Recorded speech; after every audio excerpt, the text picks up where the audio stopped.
Good morning, everybody. Earlier this month, the men and women of the United States Coast Guard carried out a number of incredible rescue missions, saving 9 people from a commercial fishing vessel that ran aground on St. George Island. Closer to home, a larger scale, heroic number of rescues followed Typhoon Halong in western Alaska, where some of our smaller communities were hit by this massive typhoon. Our Coast Guard, working with the National Guard, rescued 51 Alaskans in the middle of the night during a typhoon. These missions are a powerful reminder that the Coast Guard's work is not abstract. It is immediate, dangerous, and often the difference between life and death for Americans. Today's hearing, and I am very honored to have our newly confirmed Commandant of the United States Coast Guard, Admiral Kevin Lunday, is about making sure the historic investments Congress made in the United States Coast Guard translate into real operational capability where it matters most, when it matters most. Just to remind folks, and I try to remind everybody in Alaska about this, last year during the Budget Reconciliation Bill, what we now refer to as the Working Families Tax Cuts Act, the Congress of the United States, working with the Trump administration, made the biggest investment in the Coast Guard in American history, $25 billion. Now, I like to say the Coast Guard has a great culture, similar to the Marine Corps, in my view, an ethos of, hey, we can do more with less.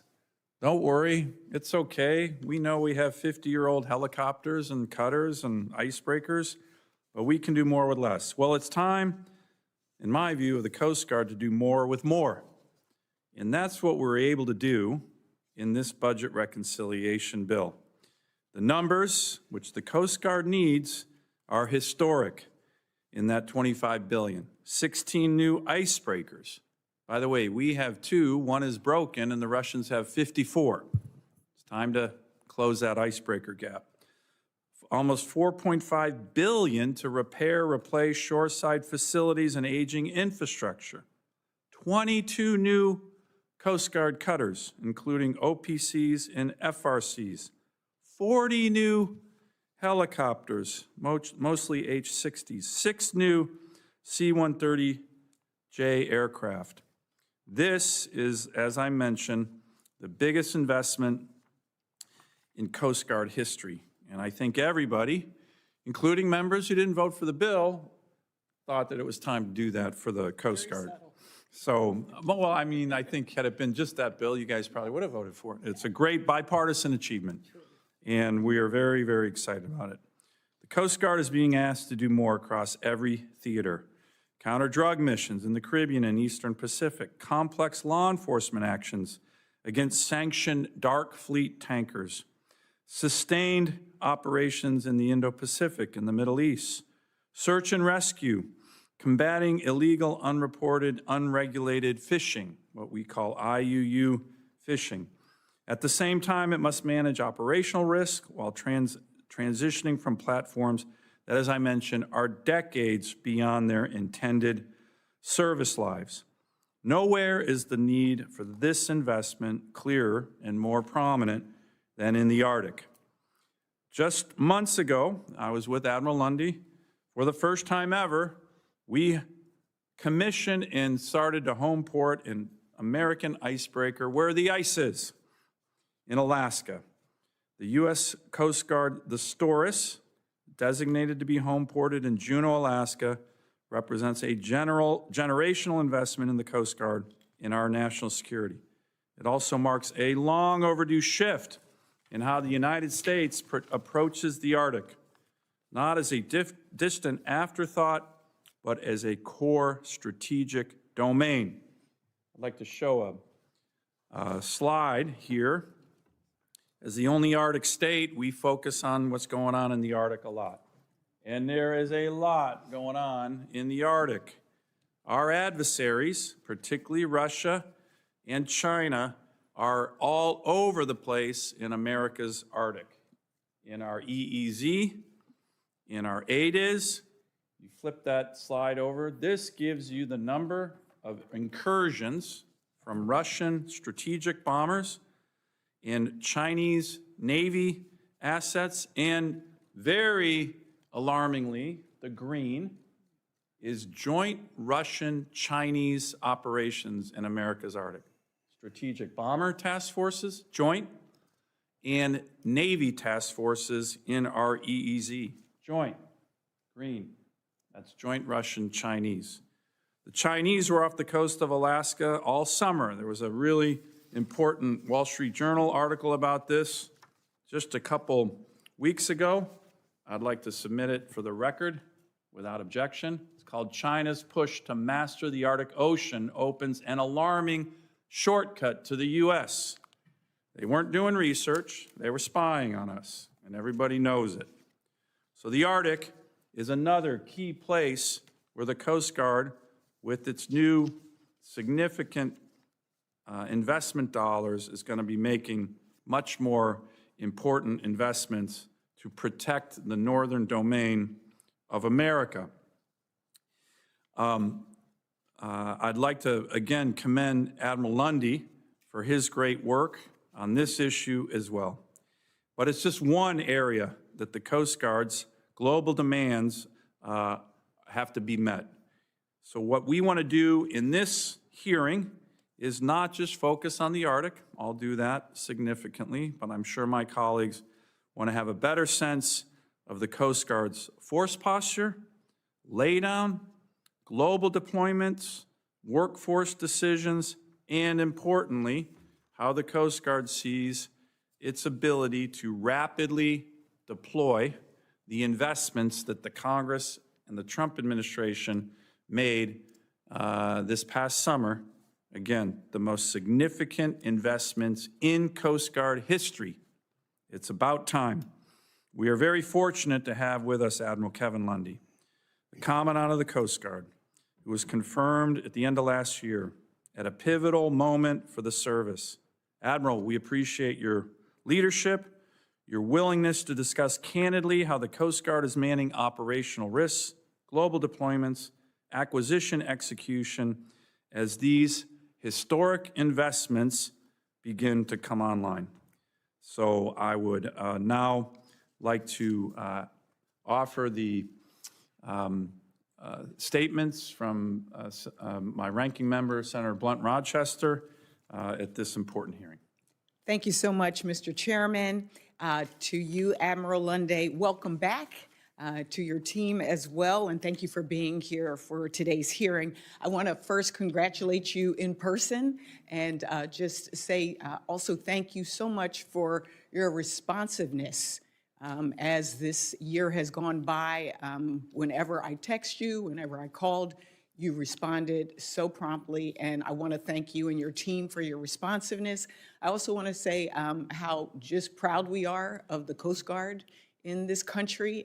And as you know, I got the opportunity to be with some of the Coasties in Delaware and spend some very good quality time. And so I think on behalf of all of us, I know established in 1790, I think it was, you have stood the test of time, and we're pleased to see that today we can talk about the future.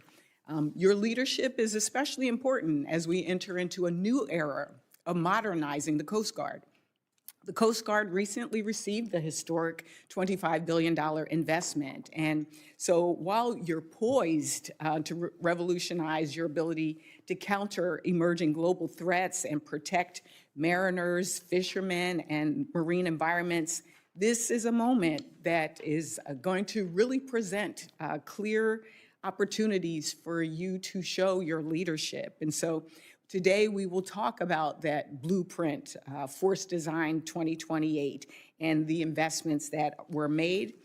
We will also talk about how do we guarantee success.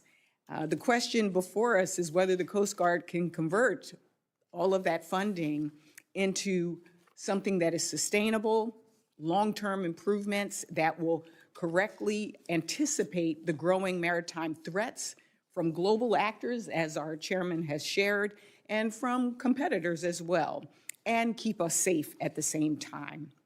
I think it's also important to know that the reason this hearing is so vital is that Congress and the American people need to know, how do we go from the blueprint to the plan to execution? And in your testimony that I received last night, you're already making a lot of steps very quickly in that regard. But what you do every day is connected to our safety, our economy, and our national security. Again, reading through your testimony last night, I am really eager to especially focus on your plans to recruit and train and retain a workforce as you leverage this increase in assets, as well as the rapid increase in assets. And again, this isn't just about investing in vessels. It is also about investing in the people. And I was pleased to see in your testimony, that's where you started with workforce. It also means ensuring that Coast Guard families have access to affordable housing, good health care, and quality child care, because it's our responsibility to take care of the Coast Guard at home so that you can serve our country with confidence at sea. A large part of investing is investing in training. And that's why I want to recognize the critical role of the Coast Guard's training institutions, whether it's Woods Hole, Rhode Island, or Coast Guard Boot Camp in Illinois, or the training center, Cape May, which is just across the bay from Delaware. These institutions remain foundational to Coast Guard personnel development. So, Admiral, again, thank you so much for the responsiveness, for your service and the service of all of the Coasties and their families. And I look forward to your testimony and discussing how your leadership will guide the Coast Guard through this critical period. And Mr. Chairman, thank you. I yield back. Thank you. And Admiral, I want to introduce you again, recently confirmed as the 28th Commandant of the U.S. Coast Guard after serving as the 34th Vice Commandant, previously also commanded the Coast Guard Atlantic area and led at the district level in the Indo-Pacific. So thank you for being here. You are now recognized for 5 minutes for your opening statement. Thank you, Mr. Chairman. Ranking Member Blunt Rochester, distinguished members of this subcommittee, thank you for the opportunity to testify today and represent our Coast Guard men and women. Chairman, I ask that my written testimony be entered into the record. Without objection. Thank you, and thank you for the subcommittee's strong support for our Coast Guard, especially our people. For over 235 years, America has depended on the Coast Guard to ensure our national security and economic prosperity. In the face of unprecedented challenges, including adversary threats to our sovereignty, prosperity, and way of life, the nation needs a strong, capable, and more ready Coast Guard now more than ever before. With the leadership and support from President Trump and Secretary Noem and this Congress, the Coast Guard is better positioned than it was 1 year ago to achieve operational control of the border and maritime approaches, facilitate the flow of commerce, and rapidly respond to crisis. Through Force Design 2028 and the historic $25 billion investment through budget reconciliation, we are renewing the Coast Guard to become a more agile, capable, and responsive fighting force. Your continued strong support, including for sustained higher annual top-line growth in our appropriation, is vital to our continued success. 2025 was a historic year for the Coast Guard in delivering mission results with record-setting outcomes. 2 examples. We interdicted over 510,000 pounds of cocaine at sea that was headed for the United States. That's over 193 million potentially lethal doses that would have otherwise reached American communities. And we saved an additional 5,000 plus lives through search and rescue operations, including over 290 following devastating storms in Texas, in Alaska, and the Pacific Northwest. All of this while implementing Force Design 2028 as the most sweeping service transformation in more than a century. Our operations continue. In the past 2 months, in the Caribbean and North Atlantic, Coast Guard tactical teams and cutters conducted high-profile boardings of dark vessel tankers, enforcing U.S. and customary international law, along with others, to stop illegal activity, including sanctions violations and funding of narco-terrorism. In the polar regions, the nation's only heavy icebreaker, Coast Guard cutter Polar Star, commissioned 50 years ago this week, is right now conducting icebreaking operations vital to the resupply of America's McMurdo Station in Antarctica. But Polar Star is only one of 3 operational U.S. polar icebreakers. So we're rapidly expanding our icebreaking fleet to secure our northern border and maritime approaches in the Arctic. Under the President's leadership and direction, we're moving to expand our icebreaking capacity with the construction of 11 Arctic security cutters. We recently awarded 2 contracts to rapidly build and deliver 6 Arctic security cutters, 2 to a shipyard in Finland, 4 to a shipyard in the United States, and we're working on awarding additional contract for 5 more that will onshore more shipbuilding into U.S. shipyards and strengthen America's industrial base. But assets do not make the Coast Guard. Our people do. We must grow our workforce and support the readiness of our men and women and their families.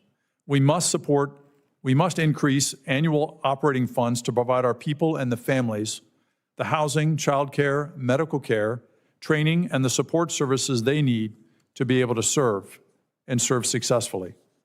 Last year, the budget reconciliation funded recapitalization of aging assets and new technology needed for the Coast Guard to rebuild readiness.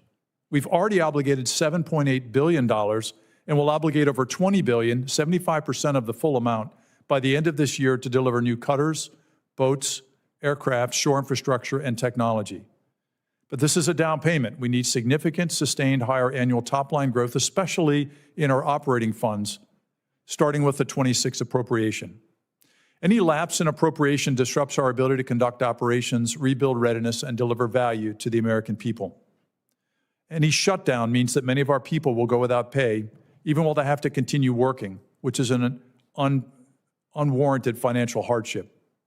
I urge the Congress in strongest terms to pass a budget now that funds the Coast Guard and pays our people. I also ask for the Senate's support to put the full Coast Guard senior leadership team in place by confirming the President's nominees for our Vice Commandant, our 4 Vice Admiral positions, and our other presidential nominees. The new leadership team is critical to our success now. Thank you, and I look forward to your questions. Thank you, Admiral. And I'm going to defer my first round of questionings to the distinguished Chairman of the Armed Services Committee, and I will tell you that Chairman Wicker cares deeply about the Coast Guard, and we had an important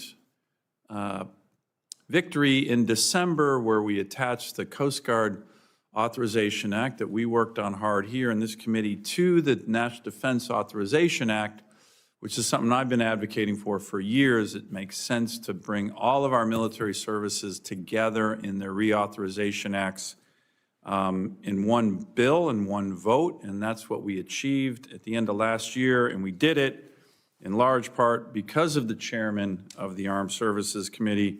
So I'm going to defer my first round of questioning to Chairman Wicker. Mr. Chairman, I really do appreciate that, and of course, much of the credit for the inclusion of that provision in the Armed Services Authorization Bill goes to you as a senator from Alaska and as subcommittee chairman here, so thank you for that. There's a lot I need to mention, and I only have a moment or two. Let me mention junior ROTC. You and I spoke about this. Admiral Lunday, thank you for whatever role you may have played in directing that 2 new units be established in April of this year. One in Oregon and one in Alaska. I think junior ROTC is a great citizenship builder, and it helps our readiness. And I just wish we could have twice as many because it's been proven. Secondly, Senator Schatz and I have legislation that would require an annual plan and budget display for Coast Guard operations in the Pacific. So if you would speak to the relationship that the Coast Guard and DOD have and tell us what you need extra of this top line that you mentioned to increase our op tempo in the Indo-Pacific. Mr. Chairman, thank you for your question on the Indo-Pacific. You know, the Coast Guard Well, first of all, the United States is not only a Pacific nation, we're also a Pacific island nation because of Hawaii and our 3 territories there. And so the Coast Guard's been present in Hawaii, in the Pacific for a very long time. And we work very closely with the Department of War there. And our presence has increased in the Pacific. Since I served out there as the commander of the Oceania District, we've added 9 additional cutters. Congress has funded in the FY24 appropriation the addition of 2 more fast response cutters to go to Guam. We shifted a medium endurance cutter permanently to the Pacific to increase our operations there. And the 26 appropriation that is pending now would add another $116 million in operating funds to improve training, engagement teams throughout the Pacific Island nations, and to strengthen U.S. national security and defense in the Indo-Pacific. And so it's a vital area of operations, and we continue to expand our commitment and our footprint into the Indo-Pacific because that's not just somewhere over there. The Indo-Pacific for us is also the U.S. homeland because of Hawaii and our 3 territories. Do I take it from your testimony and the answer to the question is we've made a good start, we've got a lot more to do? Yes, sir, we do. We've made a good start, but we have much more to do to strengthen our presence in the Indo-Pacific. And are you also suggesting that our plus-ups really should be part of the regular appropriations process, ideally, rather than going through the reconciliation process, or do you have a position on that, sir? Well, yes, sir, certainly the reconciliation process infuses an investment that's needed, but it really must be supported by sustained investment in the capitalization money and also our operating funds, because these assets are badly needed, but it's the crews that operate them that make the Coast Guard able to do what it does. And the annual top line does matter, doesn't it? It does, yes, sir. Now, okay, tell us about about where we are on helicopters. We put some money in for the Jayhawks. Apparently, we're phasing out the Dolphins, actually the MH-60 Jayhawks. Are we moving then to a combination of that, just simply called the Jayhawk and not the MH-60? Where are we on that? You've got to clear us up. Yes, sir. Senator, the MH-60, we call our variant the Jayhawk, and so we are moving toward primarily, and have been on a road to move to a 60 rotary wing fleet. We are continuing to look at other options, and then reconciliation investment is given that, because the older 65 short-range helicopter is approaching obsolescence. The Dolphin. The Dolphin. Much harder to maintain. The original equipment manufacturer doesn't supply parts. So we're phasing those out, and we're growing the 60s. Over what time, sir? Well, the original was to phase them out by 2037, but we think the sunset's going to come much faster given the obsolescence. Because of the reality there. Well, keep us posted on there. And again, I think we got if Mr. Chairman, if you'll just indulge me, I think we got $2 billion in last year's reconciliation for the Jayhawks. So keep telling us what you need. What are your plans for Coast Guard Station Pascagoula? I know it's not in Alaska, but there are Coast Guard facilities elsewhere in the country. I didn't know that. That's really good to know. Will we be returning to full response operations according to your plans at Coast Guard Station Pascagoula? Yes, sir, we will. I made a decision in December to restore that to a full mission of response station. We had downgraded it in 2023 when I commanded Atlantic Area. I was part of that because of our severe personnel shortages. And now we're in a position where we need to restore it to full response operations, and we're going to do that in 2026. Was that a mistake or just something you had to do? Something we had to do, Senator, because we were so short of personnel. But based on recruiting successes over the last several years, we're now in a position to restore it to full operations. How important, and this is my last question, Mr. Chairman, and you all have been very indulgent, how important are autonomous systems going to be going forward? Well, they're critical, Senator. And we've made investments in those systems, especially fueled by the budget reconciliation investment. In fact, we've already, in that $7.8 billion that we've already obligated, we've purchased a number of short-range and medium-range autonomous systems, both air and surface, and even subsurface. They're providing us an ability and a capability we didn't have before to perform our missions. And there's also funding for long-range UAS that we haven't yet obligated, but we're on track to. Thank you, sir, and thank you, Mr. Chairman. Thank you, Mr. Chairman. Senator Blunt Rochester. Thank you, Mr. Chairman. I think, Admiral, I might have shared with you that in a former life, I was head of state personnel for the state of Delaware. And so, again, the focus on jobs, I was Secretary of Labor as well, and the focus of making sure that the workforce is well-equipped, well-trained, and that you can recruit has always been sort of a top mind for me, because you can't do your mission if you don't have the people, and you can't do the mission well if the people aren't, if you have a good culture and people feel that they're in a good place. And I know with Force Design 2028, it called for the expansion of the Coast Guard by 15,000 active duty personnel, which is over 1/3 increase of the number of active service members. Am I correct on that? That's correct, Ranking Member Blunt Rochester. Yes. And I know that there was a GAO report last year that indicated that you were about 2,600 personnel short. Do you recall that report? I do, yes. What, was it accurate? It was close, but we're moving in the right direction, so the numbers are changing in a positive way since that report. Which is a huge direction, because I saw in your testimony you indicated you hired 6,000 folks. Did I read that correctly? Last year, we finished with over 5,200, so near 6,000, and we're on track to reach 6,000 already this year. Okay, so would you say you're at full strength for what you're trying to do now? Well, we're almost back to restoring that deficit, that 10% shortage in our enlisted workforce. I think by the end of the summer or early fall, we'll have been out of that and well-positioned to keep growing the force toward that 15,000 number.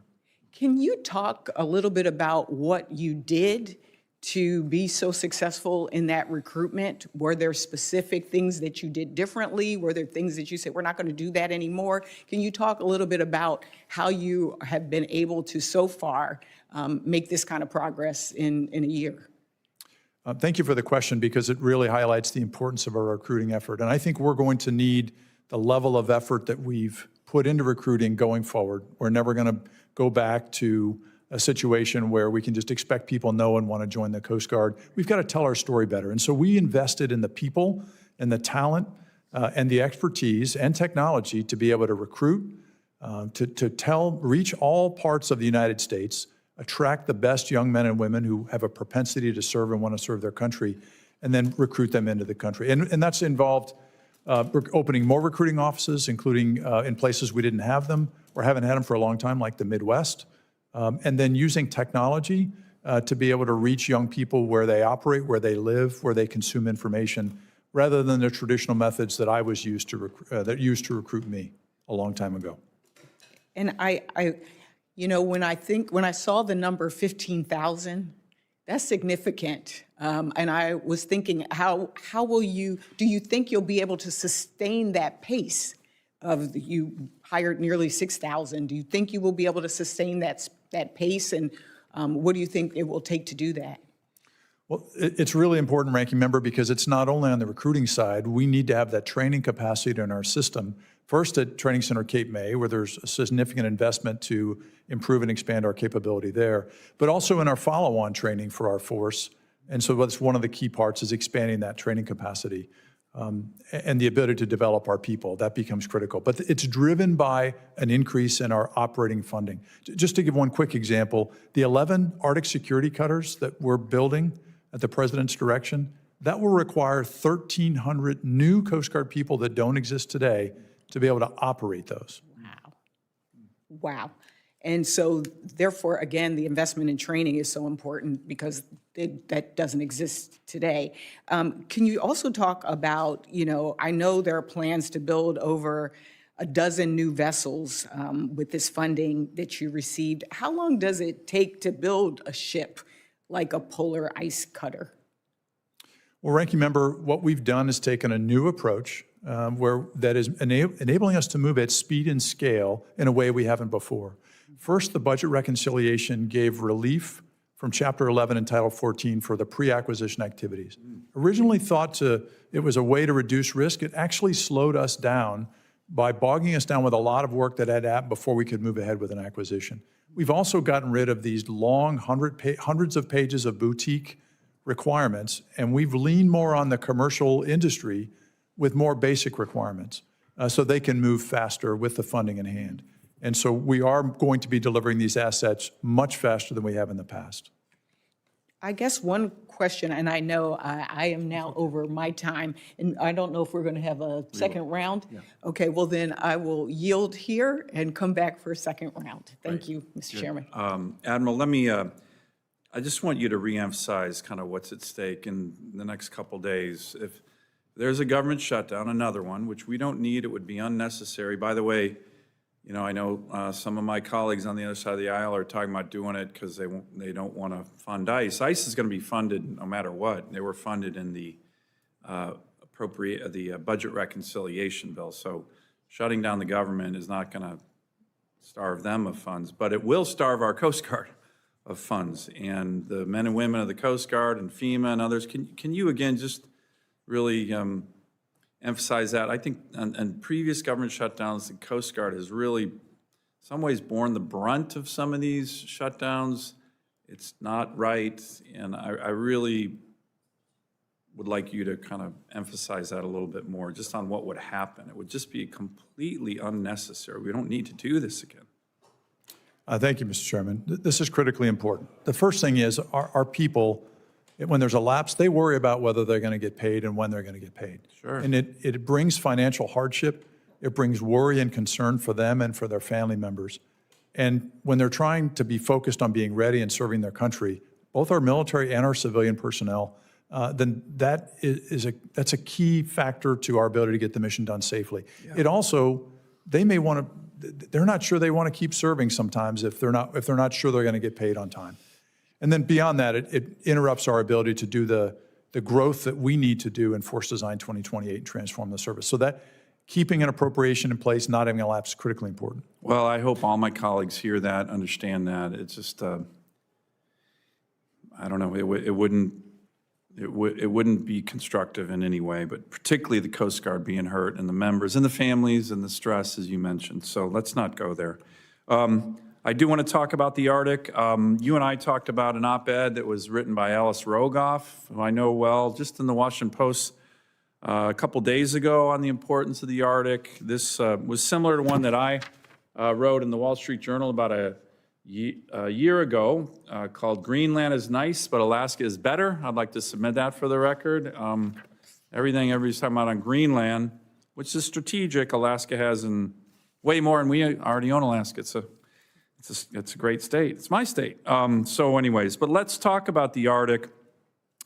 And the icebreaker numbers are great. We have this icebreaker gap with Russia, heck, with China. They're not even an Arctic nation, and I think they have more icebreakers than we do. So we're going to close that gap, which everybody wants to. That's a very bipartisan issue here. It's been something I've been focused on my entire career here. We're starting on a really good front with the Storis being home ported and commissioned recently, but home ported in Juneau. It was a great event that you and I had the opportunity to attend back in Alaska in Juneau in August at the commissioning.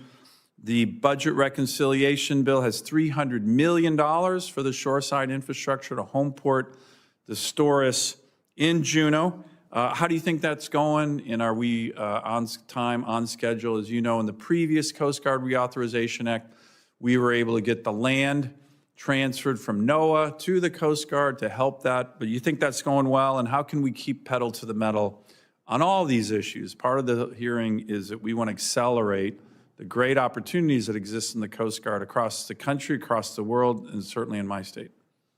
Well, Mr. Chairman, thank you. On Storis, thank you for the support in the budget reconciliation for the $300 million to support the pier and the waterfront facilities to permanently home port Storis there. And so we're moving quickly to be able to execute that funding and have that pier and infrastructure there ready by 2029. Okay. What we still need to do, as we've talked, is to get the funding for the housing. As you know, the housing in Juneau is not adequate, and so we need funding to be able to to be able to have the adequate housing that will support the crew and the families. And if you put that through your requests, I'm very confident that this committee and the Congress will be strongly supportive of that. Let me go to the next issue. You and I have spoken a lot about, as you mentioned, the next phase of all these Coast Guard cutters, the heavies, the mediums, the smaller ones. I'm sure Senator Baldwin's going to ask about the ones for the Great Lakes. But I know we're looking at some, especially for the mediums, a decision around, or not decision, home porting around 2028. You and I have talked about, I've said publicly, I can't imagine that you wouldn't have significant more Coast Guard cutters where the ice is, where the action is, as I just said. In Alaska, I know you're not there yet. I know your team's looking at the home porting decision-making. But can you give me a sense of that, the direction you've given your team? I certainly would anticipate, as the chairman of this committee, a couple more icebreakers being home ported in the Arctic, where the ice is, and that means Alaska. Thank you, Mr. Chairman. And we've talked about this before, sir.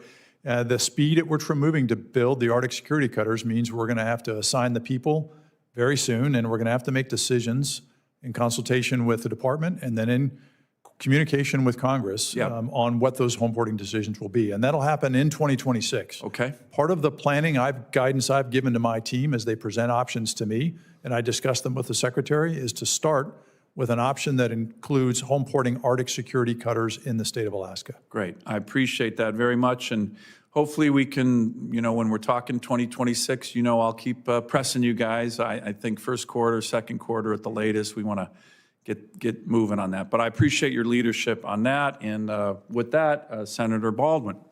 Thank you, Mr. Chairman. Over the last several years, the Coast Guard has received significant increased funding, as was being discussed, nearly $25 billion from the reconciliation bill passed last year. This committee, however, has received shockingly little information about how, when, and where the Coast Guard plans on spending those funds. Admiral Lunday, it is my expectation that the Coast Guard will promptly provide information to this committee on all the programs allocated funding in last year's reconciliation bill. And I want to particularly focus on the light and medium ice-breaking cutters, which received about $800 million in that $25 billion package. These new cutters are meant to replace the aging Bay class and smaller ice-breaking tugs. So, Admiral Lunday, can you provide additional information on the Coast Guard's plan to acquire new light and medium icebreakers, including how that $800 million will be split between those programs?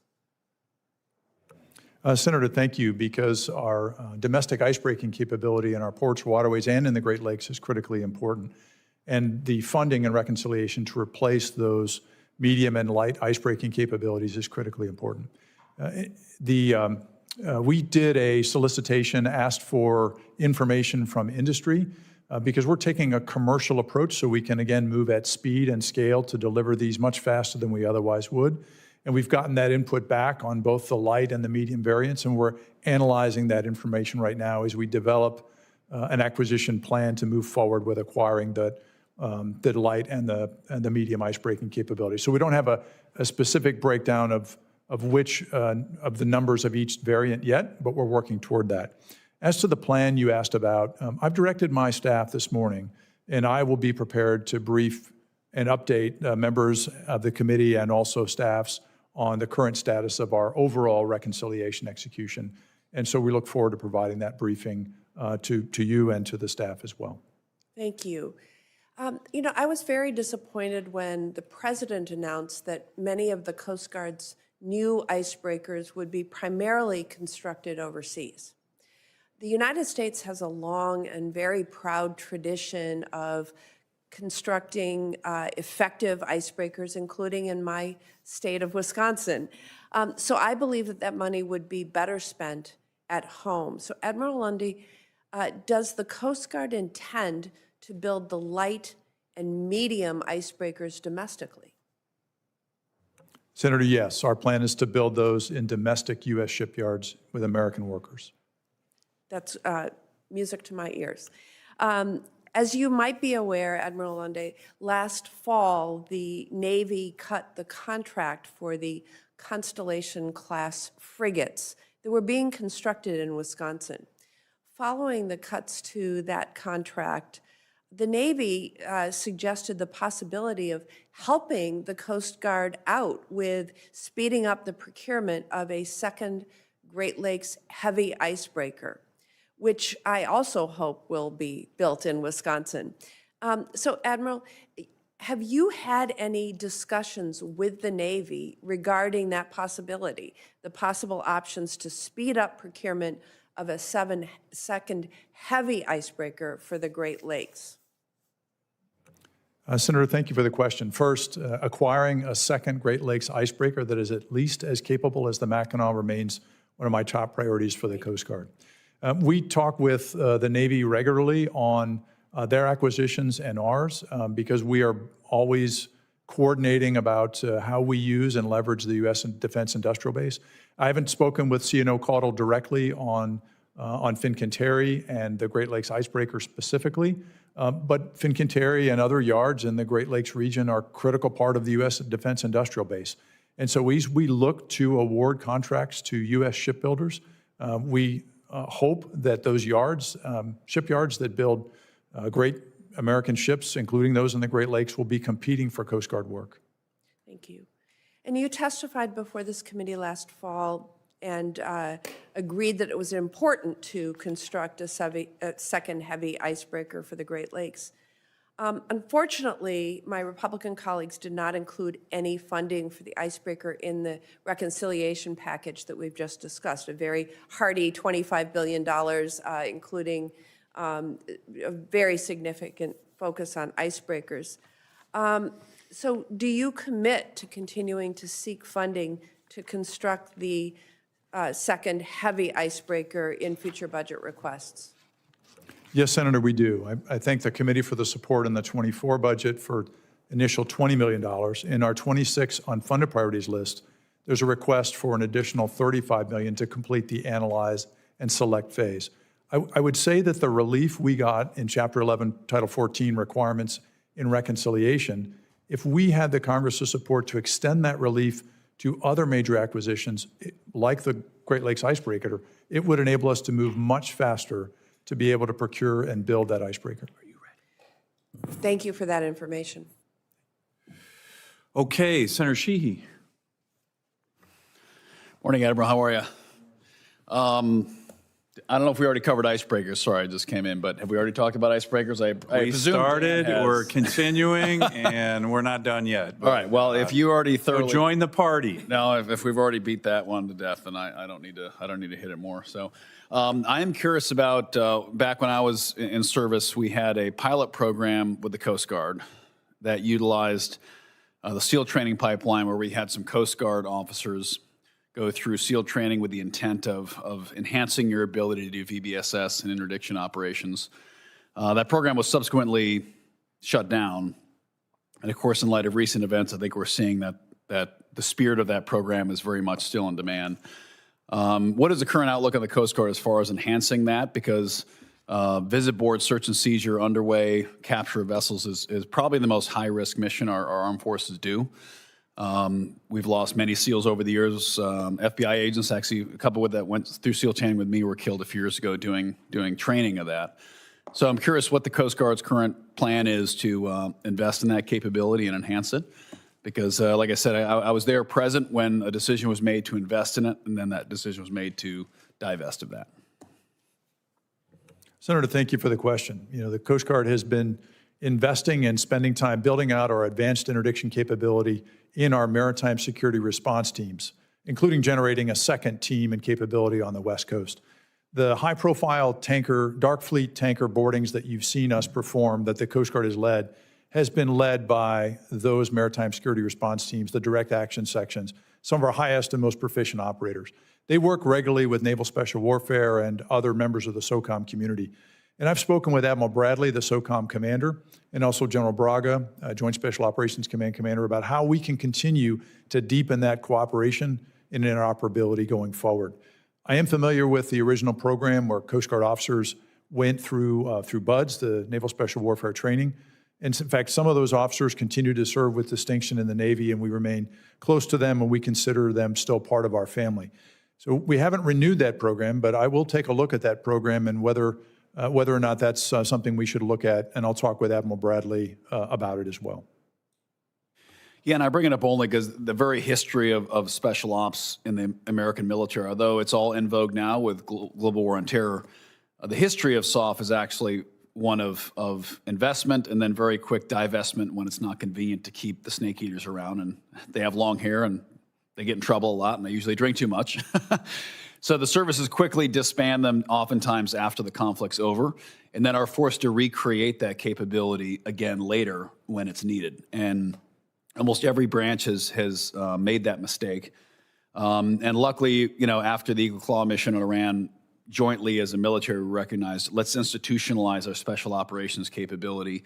Let's build it into our doctrine, and let's ensure it's resourced appropriately, because when we try to flex that need after it's already required, disaster strikes. And in particular, the mission that your forces are specifically tasked to do is such a high-risk mission, both from a combat perspective, also just from an operational safety perspective. Even if you're training, it's a high-risk mission because underways, especially if you're North Atlantic or elsewhere and you have rotor wing assets involved, it's just a super, super dangerous environment. So the only branch of our military, and I understand the Coast Guard straddles, but the only branch of the military that hasn't really institutionalized special ops as a, you know, command capability. Understand you've always had the interdiction teams and that, but is the Coast Guard. So I would recommend, in light of the recent months of op tempo in this atmosphere, to say, listen, maybe the Coast Guard can lean into this again and institutionalize what is a capability which you just outlined. We have the capability, but let's make sure it's institutionalized and it's part of our doctrine, so that when you retire and someone else comes in, they don't decide, hey, we don't need this anymore. Let's shut it down, because we've done that so many times in the military. And we don't need to beat a dead horse. But thank you for taking a look at that. I appreciate it. Thank you, Senator. In fact, part of force design is to establish a special missions command with a dedicated flag officer focused fully on all of our deployable specialized forces, to your point. But thank you, Senator. Thank you, Senator Sheehy. And we have a good naval special warfare training facility in Kodiak, where we also have the largest Coast Guard station in the country. So great joint ops there. Admiral, I want to go back to just that decision, the discussion on icebreakers. You know, I think the world of the Coast Guard, one of the criticisms I've had over the years, though, is it can sometimes be slow on the decision-making front, a little bureaucratic. So I'm hopeful that kind of timeline, as I just mentioned, on the Coast Guard, decision-making on home porting, icebreakers can be made, you know, sometime first quarter, second quarter at the very least. Up to how many icebreakers would you potentially see in terms of, given what we have in the budget reconciliation bill, up to how many would you see potentially being home ported in Alaska? You've given your team guidance on. Mr. Chairman, as I've told the team in December, when I asked them to develop options, as they develop options, one of the first ones that I want them to present among a range of options for consideration decision, me in consultation with Secretary Nome, is for home porting of up to 4 icebreakers in Alaska. So although that we are still pending a decision, that's clear guidance I've given to the team. Great. Let me turn to your team. I was back home over the recess. I had a great force laydown briefing from your leadership team in Alaska, Captain Culpepper, a bunch of others. He actually went to Seward with me as well, so I really appreciated your team's time and effort they took with me just last week, actually. You know, we had, it's long history, but when I first got here, the Coast Guard had this plan for a force laydown. They were looking all over the country, and they were going to take the cutters in Alaska and reduce them, despite all this Arctic challenges, which I thought was a big mistake. So I kind of worked very closely with the Commandant and, during his confirmation process, got them to change that look from 7, they wanted to go 7 cutters to 6. We actually went 7 to 8. And so I got an update on that, both in terms of the force laydown, what's happening in Seward with the FRC that's coming, and the Coast Guard infrastructure dollars, both for housing, $16 million, and the shoreside infrastructure, $50 million. In Sitka, with another FRC coming there with an additional, I think it's $66 million for the shoreside infrastructure. And the need for housing money, I think they have $6 million there. The Kodiak plus up of MH-60s from 5 to 9, and 2 additional OPCs that are projected there. And I have a 2-part question. One is, how do you think those investments are going? The money's already appropriated. It's part of the plan. There are very strong community interests there. They love the Coast Guard. And second, we've had this surge. It's really exciting. It's kind of chicken and the egg of shipbuilding capacity in Seward, in Ketchikan, even maybe in Wrangell. A lot of companies are starting to do the shipbuilding and heavy maintenance work. JAG is one that's an example. As you are looking at home porting, but also cost savings, does it help to have someone very close that can do the heavy maintenance overhauls, not just for Coast Guard vessels, but some of these shipbuilding companies in Alaska are doing it for Navy vessels? It seems like a really good kind of symbiotic relationship. You guys don't have to send your vessels, whether it's icebreakers or, FRCs, down to Alameda and other places. You keep the families home ported where their ship's doing the overhaul.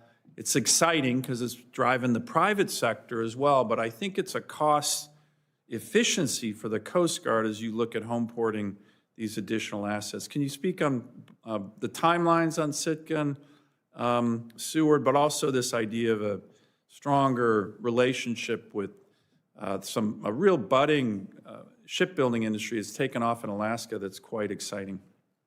Thanks, Mr. Chairman. I think on our plans for building out the infrastructure, including housing in place in Seward and Sitka and other locations, much of that is funded. We're moving forward on executing. And then the areas where we still need more funding, additional housing in some of those locations, continued housing build out in Kodiak continues to be important.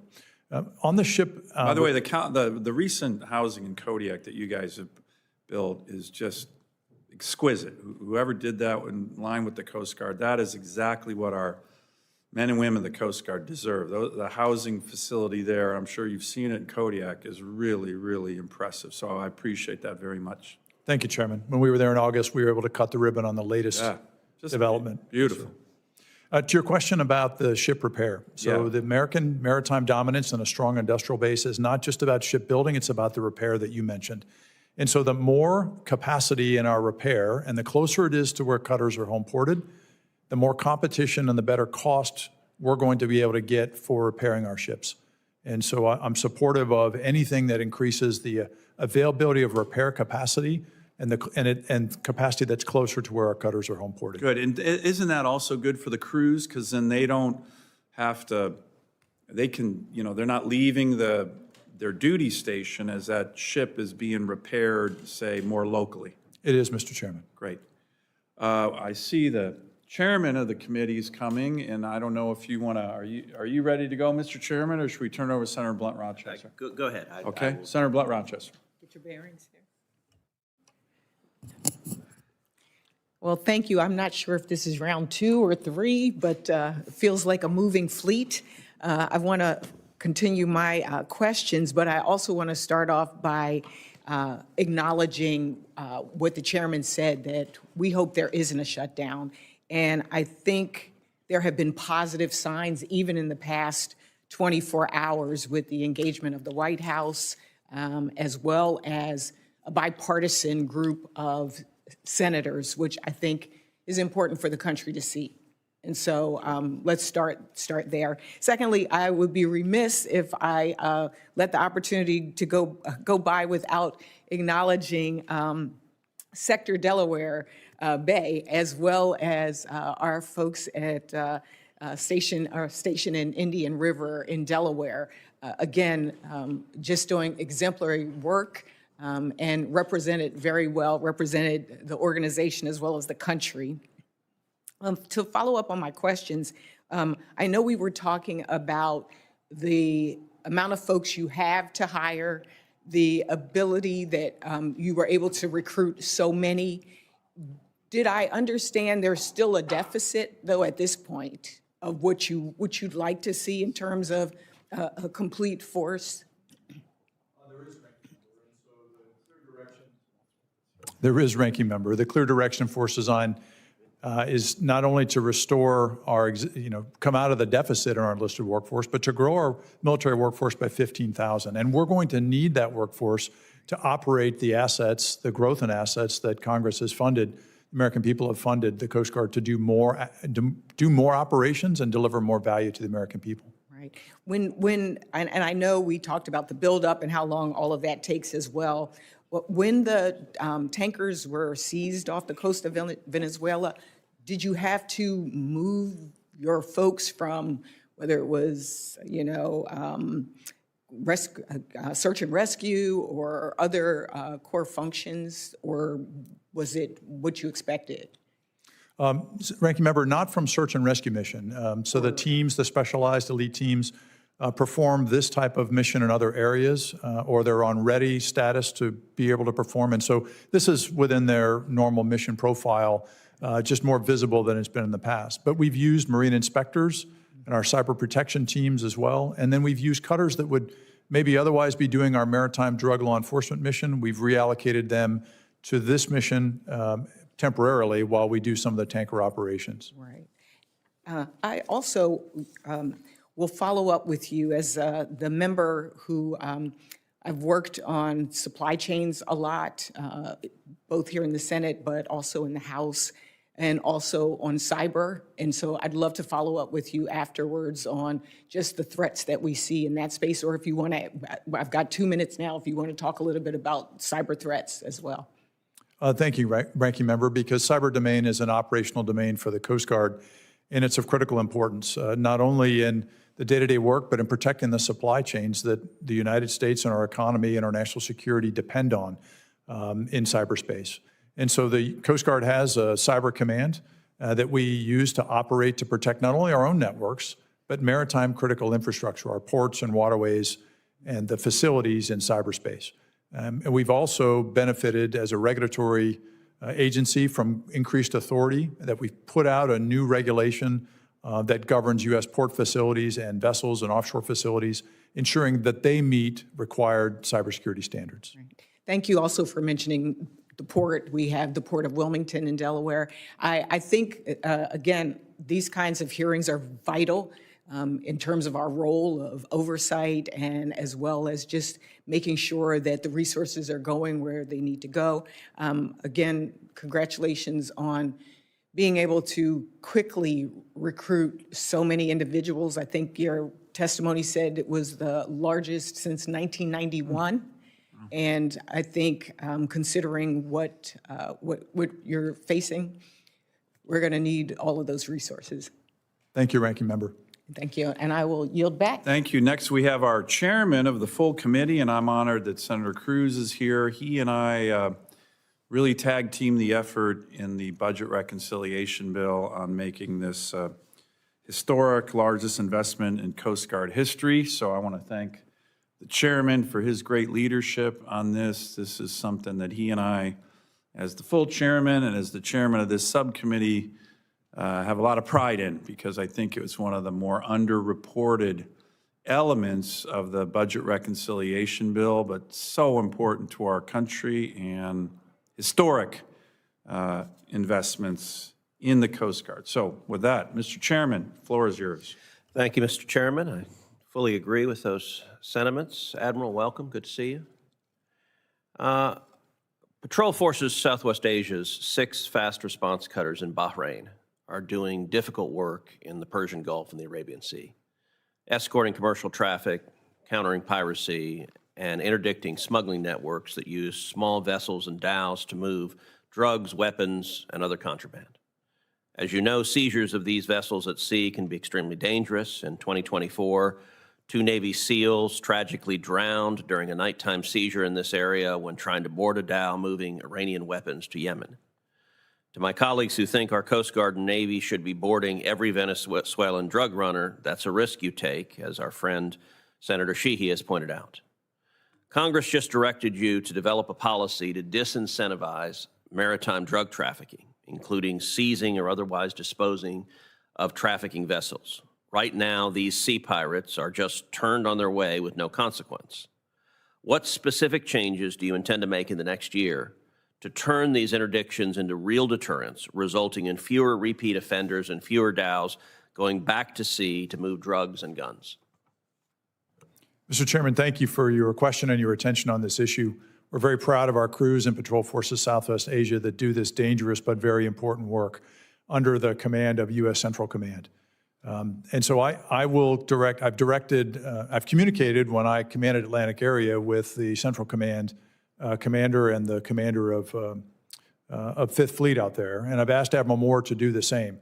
I'm going to re-engage in the Department of War, the Central Command commander, Admiral Cooper, and talk to him about the way forward on this so that we can make sure we're being more effective as we do these important boarding operations. I want to return to the topic that the chairman mentioned just a minute ago, which is after years of neglect, the Coast Guard is finally receiving the resources it needs to stop illegal immigration, to intercept drug traffickers, and to keep Americans safe at sea. In the Working Families Tax Cut Act that we passed last summer, it included the largest recapitalization of the Coast Guard in American history, over $24 billion. We also cut through layers of red tape and gave the Coast Guard flexibility to buy new ships and aircraft quickly. Let's talk about outcomes. What are 3 concrete capabilities you will deliver this year with this funding? Thank you, Mr. Chairman. So we are moving at speed and obligating the funds, and then delivering the outcomes is of paramount importance. And so the first outcome we're going to deliver is, and we've already obligated this funding, and that's the autonomous systems. So we've already invested in, obligated, and we're delivering the autonomous systems that we're using for air, short and medium range. We're also using for surface, and we've got a contract, for example, with Sail Drone, and we're using that for border control.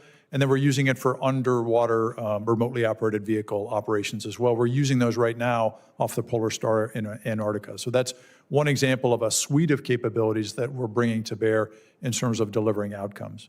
The other outcomes is we just awarded in early January, I think around the 6th of January, a contract for the rebuild of Station South Padre Island, which is along the border there in southern Texas with Mexico. And it guards the Gulf of America, and it is the eastern end of Operation Riverwall in the Rio Grande River. And that $200 million award and investment will deliver a much more capable and enduring station there at South Padre Island that incorporates the Customs and Border Protection capability and other teammates, such, for example, from the state of Texas, has a secure communications facility and gives us the preeminent facility we need to be able to control, secure, and defend the southern border. Very good, and I will say the investment in South Padre Island, I'm certainly grateful for, as are Texans across the board. Let's focus where you ended that. In October 2025, the Coast Guard surged additional response boats and tactical teams to the Rio Grande under Operation Riverwall to help establish operational control along roughly 260 miles of border river in South Texas. What are your clear, measurable outcomes for this operation as you surge forces to the river, and how will you prevent this mission from draining cutters, aircraft, and boarding teams from offshore counter-drug and other critical tasks vital to Texas? Thank you, Mr. Chairman. So as the Senior Operational Commander for the Coast Guard, as Commandant, I directed that operation begin Riverwall in October. And we had a presence there before, a longstanding presence, but it was fairly small, boat teams and boat crews working with Border Patrol. But we needed to infuse a much greater capability. And now we're looking at what is that enduring long-range force posture to do Operation Riverwall in a way that balances our commitment of forces there with operational demands in other areas. It's principally a boat force and tactical law enforcement supported by UAS and other surveillance capability. But we've learned a lot of lessons since October as we've done that. Our primary metrics are the number of interdictions of border crossings, working with Border Patrol, and then also deterred attempted crossings across the Rio Grande. Very good. I'll say finally, I appreciated your remarks earlier today about making sure that Coast Guard leadership is in place, and this committee will be meeting this coming Tuesday to advance those Coast Guard promotions, including the Vice Commandant. Thank you, Mr. Chairman. Thank you. Senator Duckworth. Thank you, Mr. Chairman. Admiral Lunday, welcome. I don't know if you know this, but I am a proud Coastie family member. My brother served on the Rush, where he was also part of some of the boarding patrols because he spoke Indonesian.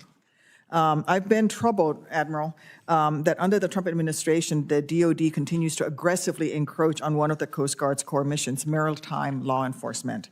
And as often happens when experienced experts are replaced with interlopers, Secretary Hegseth has arrogantly tossed aside proven tactics that the Coast Guard has employed for years to thwart drug runners, bring them to justice, and facilitate vital intelligence collection. Instead, he has been playing judge, jury, and executioner, ordering military strikes to summarily kill suspected drug runners without regard for the laws of armed conflict or any evidence that these small vessels pose immediate imminent threat to the United States. Admiral Lunday, can you explain why the Coast Guard's trained boarding teams shoot at the engines instead of the operator when pursuing a suspected drug smuggling vessel? Senator, when we conduct our maritime law enforcement operations at sea under our DHS and Coast Guard authority, we are interdicting those vessels as a law enforcement operation to seek to not only stop the drugs, but potentially prosecute those that are aboard. And so part of stopping those vessels that are smuggling drugs is our very specialized capability to disable them from a helicopter, our helicopter interdiction squadron that works with a cutter and small boat and our highly specialized teams to do those operations under our law enforcement authority. Would you agree that the intelligence gathering component of it is also an important part of what you do when you stop these vessels? When we conduct our law enforcement operations, it is, Senator. Thank you. I agree that the use of lethal force against individuals and vessels suspected to be trafficking drugs, an action that by itself does not constitute armed conflict or terrorist activity, is illegal under the United States and international law. The Trump administration has heavily implied that fentanyl overdose deaths justify the unauthorized use of military force against small vessels departing Venezuela. Admiral Lunday, the U.S. Coast Guard has significant experience combating drug trafficking organizations. Does the U.S. Coast Guard have any reason to suspect that Venezuela is a major manufacturing hub for fentanyl?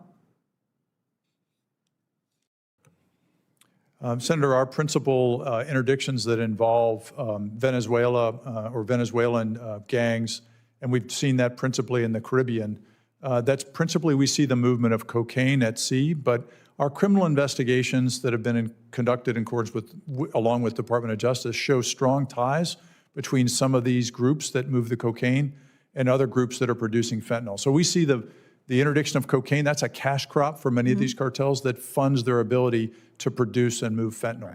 But you're not seizing massive amounts of fentanyl when you're doing these interdictions with vehicles that are leaving Venezuela. Well, in my experience, Senator, the fentanyl we see, given its size and how it's moved, is traditionally moved by other means, not in bulk amounts like cocaine at sea. Yeah, I think that's a clear point that most of the cocaine that passes through Venezuela to the United States arrives by air, and that sea routes departing Venezuela are mostly headed to Europe. Is that correct? I'm sorry, Senator, your question was about cocaine to Europe? Well, yes. So my understanding is that cocaine is a major illegal narcotic we agree that cocaine is the major narcotic that is transiting through Venezuela, and that most of it that's coming through Venezuela arrives in Venezuela by air. Is that correct? I'd have to go back and look at how it gets into Venezuela, Senator, but when we see it move out of Venezuela through the Caribbean toward Puerto Rico, the U.S. Virgin Islands, and other parts of the U.S., we see that move by sea, cocaine move by sea. Okay. And just to be precise, last year, roughly how many pounds of fentanyl did the U.S. Coast Guard interdict that was arriving from Venezuela to the United States by sea? I'm not aware of interdictions of any fentanyl by sea. The cocaine is the principal commodity or drug that's moved by sea. Thank you. Aware of any in the last 5 years? I'm not aware of any from Venezuela that we have seized as the Coast Guard in the last 5 years, Senator. Thank you. Are a majority of individuals that the Coast Guard apprehends when it interdicts a vessel running drugs into the United States senior cartel leaders or important DTO members? Or often, do you find cartels hire individuals who know how to operate a vessel and are desperate for a job to operate those vessels? Well, Senator, in our experience, the people that operate the drug smuggling vessels that we interdict in our maritime law enforcement role are connected with the cartels. They're part of the broader network. But they're not the leaders of the cartel. Not in my experience, they're not the leaders of the cartels. Thank you. That's what I thought. The intelligence community and drug enforcement agencies in this country have known that the PRC is the true source of fentanyl precursor chemicals, which are bought by customers in Mexico and then smuggled into the United States. Bottom line, beyond alarm over the legality of these boat strikes, I fear that our country has grown distracted from the true threat vectors, whether it's fentanyl arriving from Mexico or countering the PRC in the Indo-Pacific region, particularly Southeast Asia. The Indo-Pacific theater poses a unique challenge in effectively countering the PRC and building robust and stable relationships with partners and allies requires a stable presence and predictable investments, especially in the Indo-Pacific. The last thing the Coast Guard should be forced to do is reroute resources and assets away from the Indo-Pacific to support President Trump's reckless foreign campaign to run Venezuela and enrich big oil corporations. Admiral, how has a pivot to Southcom operations impacted the Coast Guard's ability to reassure partner nations that the Coast Guard is committed to countering the PRC's role in maritime disputes, especially in the South China Sea? Senator, we continue to maintain a trajectory of growth of Coast Guard posture in the Indo-Pacific with the addition of more cutters and more personnel, including in the pending 26 budget that will place additional personnel and capability in the Indo-Pacific. So the Coast Guard is not diminishing our footprint and presence in the Indo-Pacific, because for us, that's part of the U.S. homeland too, with Hawaii and the 3 territories there. Absolutely. Well, I hope that continues to be true, but it is imperative that if the Coast Guard is forced to maneuver assets in a manner that jeopardizes its ability to fulfill statutory obligations, that you as Commandant report that deficiency to Congress immediately. So will you report back to Congress should your ability to maintain the commitments in the Indo-Pacific start to degrade? Yes, Senator, we will. Thank you so much. Thank you for being here. Thank you. Thank you, Senator Duckworth. We're going to go into a couple more questions. I think Senator Cantwell's on her way, and she wants to also have the opportunity to engage. So I'm going to broaden the aperture here a little bit, Admiral, beyond Alaska. I want to get a sense of how Force Design 2028 is progressing. I want to compliment you and Secretary Nome and the Coast Guard leadership for laying out a vision. It's a really good document. I've read it. It's got a lot of big, ambitious goals. I think you're on the right path, but can you give just a quick update in how you are seeing the work of Force Design 2028, and what's the next phase of Force Design 2028 that you're focused on? Thank you, Mr. Chairman. We have been moving at speed to implement the Secretary's direction to transform the Coast Guard through Force Design 2028. In fact, the Secretary just released on the 15th of January the interim update, progress update, which is now posted on our website and is publicly available, and gives an outstanding summary and some detail on where we're going. But And I'm assuming the budget reconciliation, $25 billion investment will help supercharge and have you guys be able to achieve the goals, the ambitious goals that you put out in 2028 Force Design. budget reconciliation does exactly that, and supercharge is exactly the right word, Mr. Chairman. It is what is fueling the success of Force Design 2028. And so we've been able to do the 4 primary campaigns, enabling campaigns, which is streamlining our decision-making, streamlining our organization to remove consensus-based decision-making from the headquarters to move faster, delegate authority lower in the organization, closer to the front lines, and move people closer to the front lines to be able to streamline and create an acquisition and contracting superhighway, and then bring technology to bear to make the Coast Guard a leader, not a follower, in the federal government on adopting and applying technology. Good. That supports our 3 enabling or outcome tables: control, secure, and defend the border, facilitate commerce, and respond to crisis. Those outcome tables, our mission delivery, is part of force design. That's also what makes this unique. We have found that for the investment the American people make in the Coast Guard, we provide a 6 times return. So for about a $12 billion 2025 investment in the Coast Guard, it's an over $70 billion return on investment in lives saved, property protected, border protected. And so that's all part of the force design effort. But what we require to be successful is that continued top-line growth in our annual appropriations. Mr. Chairman, we're a $20 billion organization that is still only funded at about the $14 billion level. And so that will be an important part of our success in Force Design 2028. And how about on the recruiting side? My ranking member here mentioned that, but there's a big goal of growing the force, and how do you see that going? Mr. Chairman, it's going very well, and we're going to need to build on that success to keep moving forward and grow the workforce to meet the intent of growing it by 15,000 by the end of 2028, which was the Secretary's goal and direction in Force Design 2028. But we've also hit it from the retention side. We've seen improved retention in our military workforce. We need to do more work to improve our civilian retention because they're a critical part of our workforce as well. But that's all part of building a strong workforce and getting and keeping the best talent, because our people are our greatest treasure. Great. Let me switch gears to another topic you and I have talked about. Senator Cantwell's here now. I know she cares about this topic as well. And that's the enforcement as it relates to IUU fishing. That's illegal, unreported, unregulated fishing. I was proud to work with all my colleagues, but Senator Whitehouse in particular. We had my Fish Act legislation, which passed this committee, then passed the whole Senate. We attached it to the NDAA at the end of the year. Unfortunately, it got stripped out in the conference, which was a bit of a disappointment. But how is the Coast Guard using its assets, authorities, technology to combat IUU fishing? There was a big, I think, New York Times article just a couple weeks ago about these Chinese gray fleets, in the hundreds and hundreds, that fish in the high seas. They ravage the ocean. Countries in Africa and Latin America can't stop them. They are really aggressive. They're everything from a national security threat to a humanitarian crisis because they use slave labor. I mean, it's the worst of the worst, let alone destroying sustainable oceans and fisheries. My Fish Act is an aggressive response that would include the Coast Guard and even the U.S. Navy to go after these big gray fleets that are conducting IUU fishing. But you're already doing a lot of that. This bill would give you more authorities.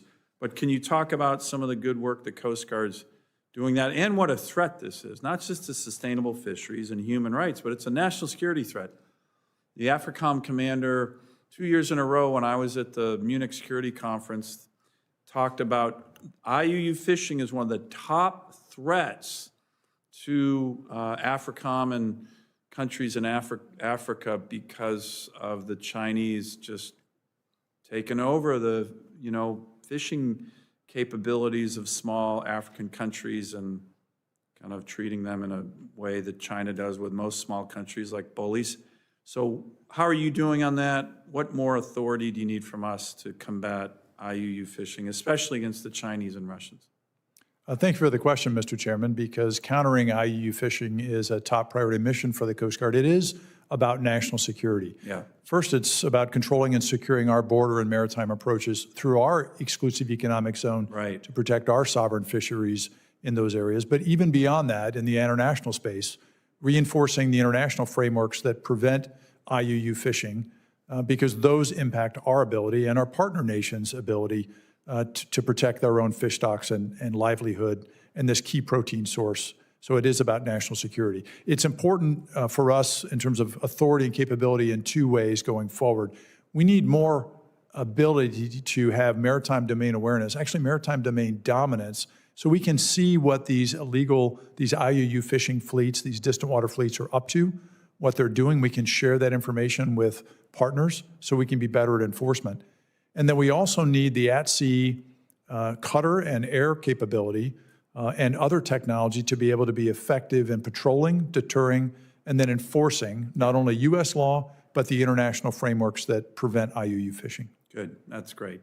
Thank you for that. We'll continue to work on that, and hopefully I can get my bill passed and signed into law, which again had widespread bipartisan support on this committee, in the Senate, and now we just got to get it over the goal line, and it'll give you more authorities on a really important issue. Senator Cantwell. Thank you, Mr. Chairman. I agree with you and definitely want to work with you and also agree with what Admiral Lunday just said, that we need to have this domain expertise. What I really worry about the Arctic writ large is that without the capacity and without the resources that people think that we're missing, and as fish move further north, people think that those are their fish. And I definitely think that we have to have the capacity to address the issue, and certainly want to work with Senator Sullivan on this important issue as we share a fishing fleet that is challenged every day over this problem. So, Admiral, again, good to see you. Wanted to ask you about Slip 36 at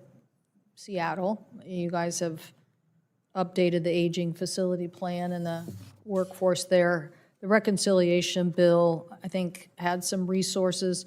Is Seattle part of your prioritization plan for, the infrastructure plan for the future? It is, Ranking Member Cantwell. The critical part of the work there is to rebuild and build out the capability for our polar security cutters that will be home ported there, as well as Healy, which continues to be home ported there. And so that's like part of an ongoing commitment, that the resources are there, right, committed? Yes, Ranking Member, we had resources through annual appropriations before for some of that work, and reconciliation adds additional resources to advance and complete that work. Okay, yeah, I think 323 million, is that right? I believe that's correct, Ranking Member. And then what about, when would we expect to see the polar security cutter construction? When would we expect to see ships arriving in Puget Sound?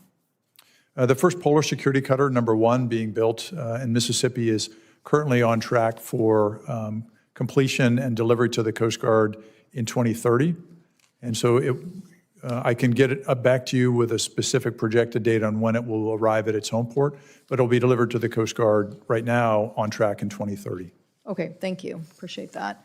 And then we've talked about Cape Disappointment and the repair to damages for home port and new surf boats being built. I think it's in our state.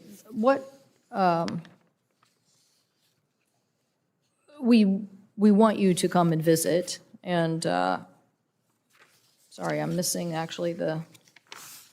missing a page here somehow. Cape D obviously is a very important part of our plan, and so we're trying to help dedicate the maritime sector with the incredible exports that come out of the Columbia River. You agreed to work with us on a long-term plan to help fix the problems there at Cape D, so particularly accommodating new surf boats. So what, will you come visit, and will you help us continue to get this plan for Cape D? We will, Ranking Member Cantwell, not only the improvements at Cape Disappointment, but also the long-term dredging challenge there at Cape Disappointment. And actually, if the government is funded, my current plan is to travel out to the Pacific Northwest in mid-February, including a visit to Station Cape Disappointment and the Motor Lifeboat School. Good, good. Happy to join you at that. Might be better to come later in the year, but that's okay. We will take the early visit. And I'll look forward to returning when you can join, Ranking Member. Thank you. Thank you so much. This issue of, our fishermen and the Coast Guard and the C-130s,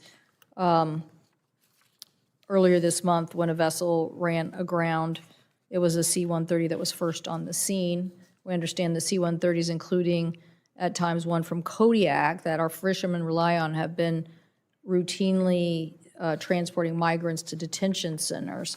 Is that correct? Have the Coast Guard aircraft or personnel been used for transporting detained individuals on behalf of CPB or ICE?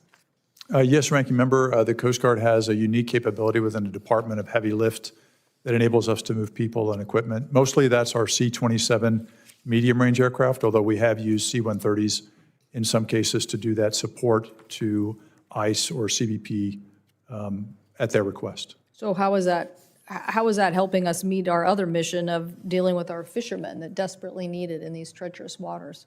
Ranking Member Cantwell, I've given direction to our operational commanders that those type of support operations to other agencies are not to interfere with our primary national security or search and rescue missions. And we do that kind of balancing against mission priorities frequently. That's part of the nature of what we do and operational commanders do. And so that has not impeded our ability to conduct our other primary statutory missions.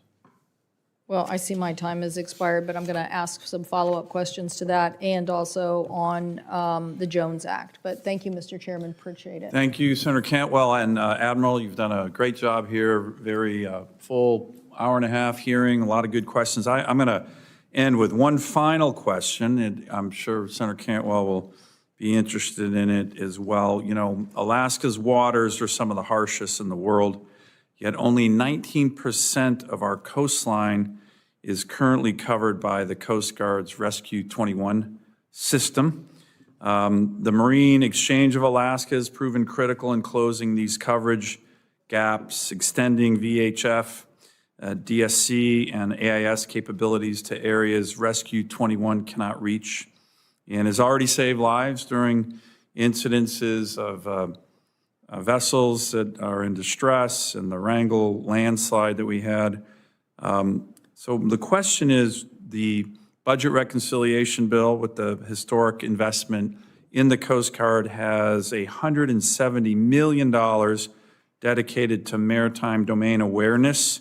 How is the Coast Guard planning to utilize that and continue to leverage partnerships like the Marine Exchange that I mentioned to rapidly expand coverage for communications and the Coast Guard's rescue system to ensure real-time safety communications across Alaska and high-risk maritime environments? Mr. Chairman, so the Coastal Sentinel, which is a framework that is part of Force Design 2028, the concept there is to use sensors, not only Coast Guard and other federal government sensors, but those from partners, including the private sector, to bring that together to have a full picture and have not just maritime domain awareness, but give us maritime domain dominance for all of our border, including in Alaska. And so partnerships with groups or entities, organizations like the Alaska Marine Exchange are vital to our ability to gather and use their sensor data and then be able to share appropriately data back with them and then have a common data architecture. That partnership or those partnerships are vital to our ability to be successful with achieving maritime domain dominance through Coastal Sentinel. Great. Well, listen, I want to thank you. I want to thank your team. I want to thank all the members of the Coast Guard and their families. Please send them our regards as the chairman and ranking member of this subcommittee on the great job that they're doing for our country.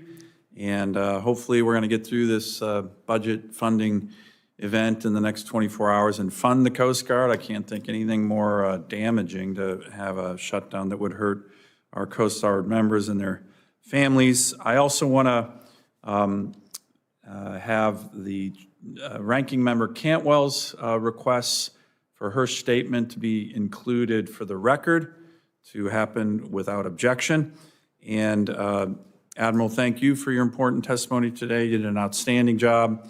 I'm amazed that you answer all these questions with such detail without any notes. That's like great work, great staff work, by the way, behind you. I know I have a great staff.